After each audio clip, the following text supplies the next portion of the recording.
You are the creator of Seasons Lodge Zanzibar. I am indeed, yeah.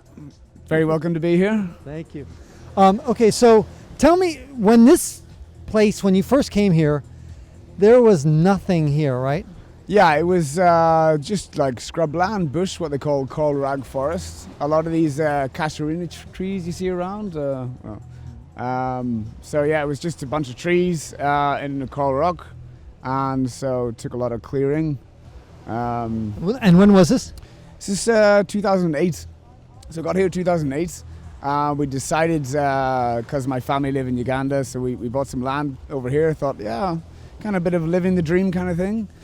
Bought some land, and then I arrived here from Spain. I was living in Spain, and so I arrived here in 2008, and I got to the land, and I looked around and got about 5 acres, and I was like, whoa, what have I got myself into? I got to know, how much does 5 acres cost way back then?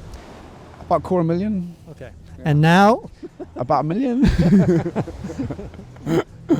Good deal. Okay, and what was? Are we going to now go to the first building that you built on this land?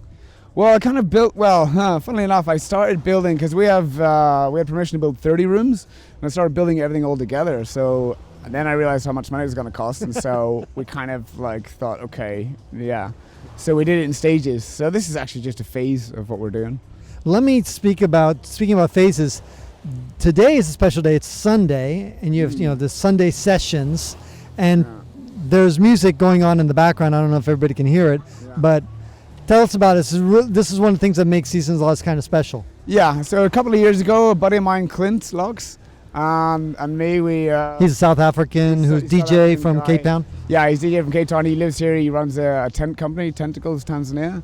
And so we bought a sound system and started playing music on Sundays for kind of residents and people to come from the island and get together and just come out and hang out during a Sunday and, meet up and have lunch and a few drinks and listen to some good vibes, So very good. That kind of, created a kind of a nice organic kind of community feeling to the place, Now, also for those who are kind of like, I really don't want the DJ scene. It's not every day. It's obviously just Sunday, and it ends around 8 p.m. It's a daytime thing, It starts at midday and goes on to about dark, yeah. And yeah, during the week it's just the sound of the waves and nature, So. And it seems that you guys attract though either young people or young at heart people. Young at heart. Everyone wants to be young at heart, when you come to Zanzibar now. Exactly, and it's a big mix. We got families here. We got old people, but people are joined together and just hanging out and listening to good music. Everybody loves music, So one of the things that you love to do is art, and there's some art that. Let's go take a tour around the lodge and show us some of your favorite art stuff. Yeah, cool. Okay, let's go. Let's take a tour. Let's go. First bit of art is here. It's a friend of mine lives in Zambia, a Korean guy, and so he did this piece here. How did he do it? When did he do it? He actually did this last Sunday. So I'm just trying to attract artists to come in and do their thing, create a kind of a creative place or canvas for people to come and stay at the lodge and leave their mark. So those who are listening to this on the podcast, they're not seeing. Basically, it's like a canvas that's with multiple colors. It's actually quite beautiful, and it's got a little heart-shaped design in the middle. Yeah, it's all about love. And you got next to us a pool table. Yeah, we built this. This is called the Mint Lounge, and so basically this is pretty much the best pool table on the island.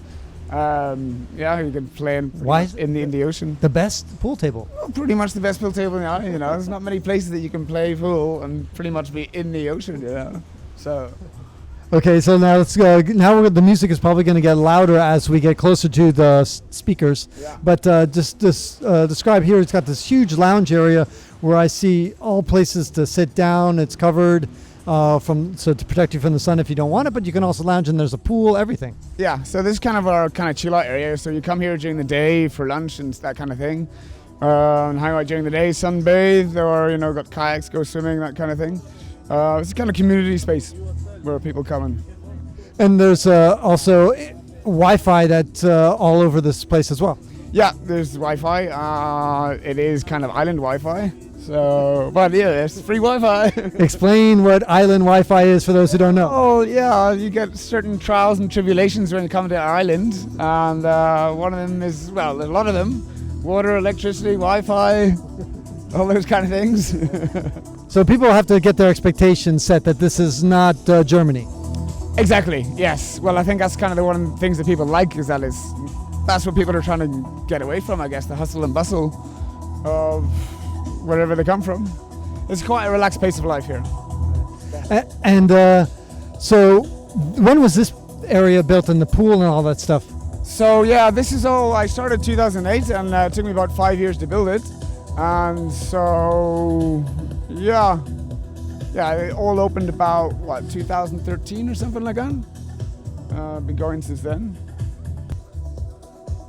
Okay, so over here we're going over to the pool area, and there's another art thing. Well, who designed this one right here? This is a Swiss guy. Again, it was just an artist in Zanzibar who was like, hey, I'm here. I met him on a Facebook group, and he was like, I want to come and do some art. And I was like, hey, I'm your place. And so he comes down on a Sunday, does some art with some music, and yeah. And it looks like, I don't know what kind of a creature that is that's driving a motorcycle or something. It's a bush baby. Oh yeah, bush baby, right, very nice. Yeah. And here you have your lovely daughter who's 7 years old. Hey, Tuli. Hi. Tuli's just come today from Uganda. Yes. Yeah? All right, cheers.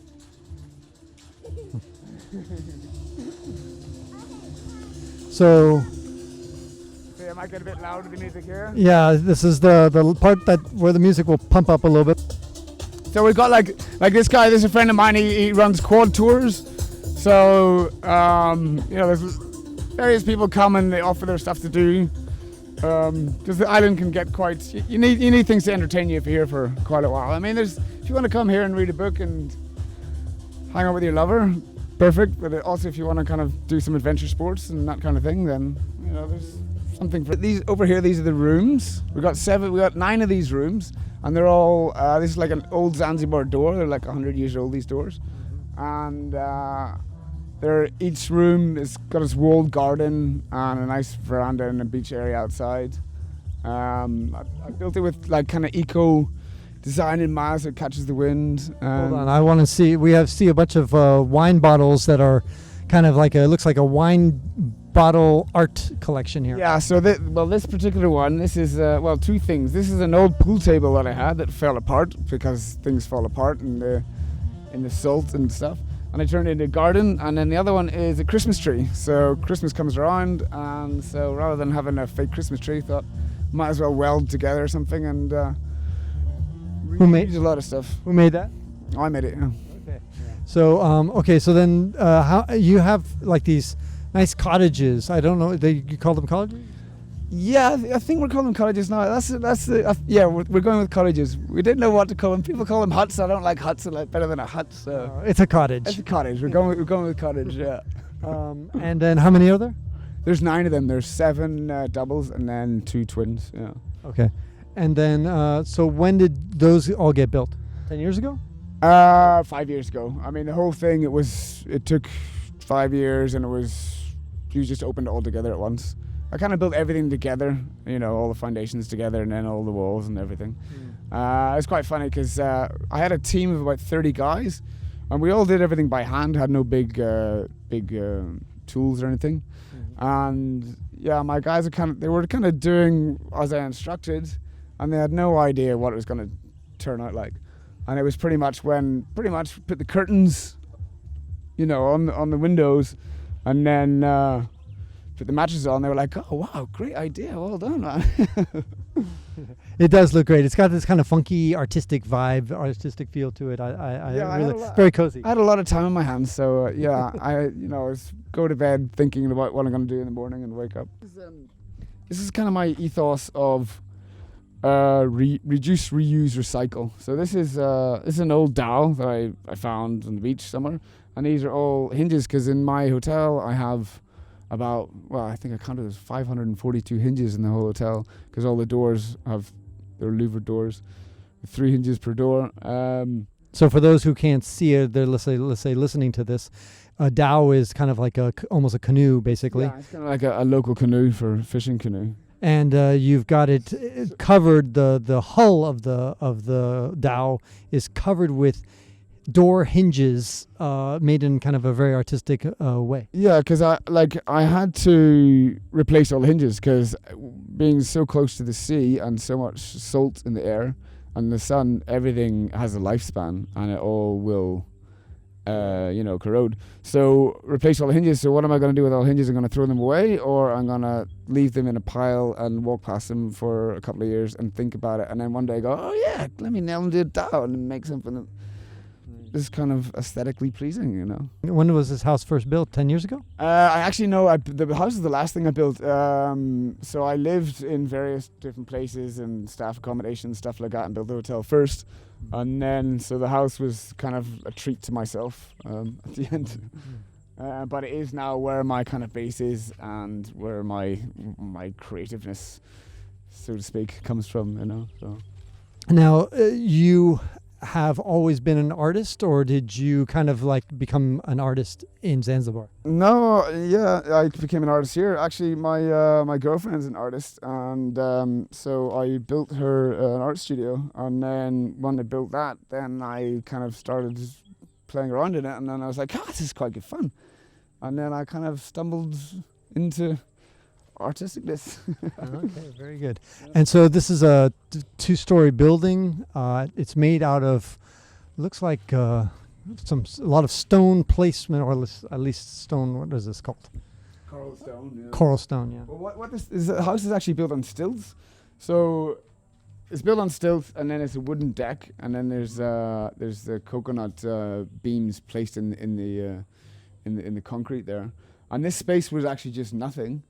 And then I just was thinking what to do with it, and then For those who are listening, it's kind of hard to describe, but it's kind of a large room that has all sorts of things. You have, like, for example, wine bottles that are kind of like, they're like glass bricks, using wine bottles as glass bricks. Yeah, I mean, as I said, like, you know, so you got a hotel and you got a lot of bottles, and you're going to either throw the bottles out and it's just going to create rubbish, or you're going to do something with them.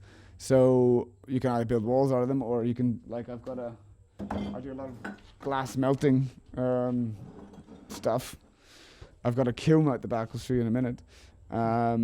So I've got a glass cutter as well there. I built everything in this place myself. Like, I'm a bit of a carpenter, and like everything was made here because I've got a carpentry workshop and a steel manufacturing and masonry. So like this, for example, these are actually English oak railway beams from like the 1900s. That someone shipped over here and then didn't use, and so you got hold of that, and you're lucky. Hold of them and made some stuff.